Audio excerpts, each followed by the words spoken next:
nasan ba tayo? Papata ko sa inyo. Dito tayo sa Houston, Texas. Yes. And nandito tayo sa Houston Museum of Natural Science. Itutur ko kayo, so stay tuned and watch my video. And don't forget to follow and like. Thank you!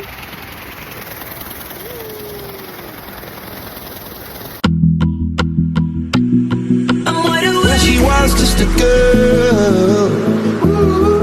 We're like diamonds in the sky. Don't you worry, child.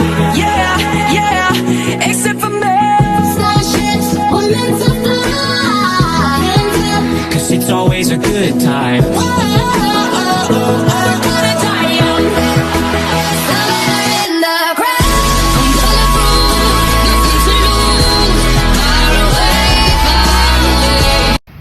So ayun, nakagaling na tayo sa loob at dahil dyan, bibigyan ko kayo ng jacket. Sorry.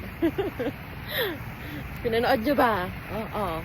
Ganon. So this is my cousin Maynard and he works here. This is also his dad. So thank you so much to my family here in the United States. And see you next time, guys. Bye!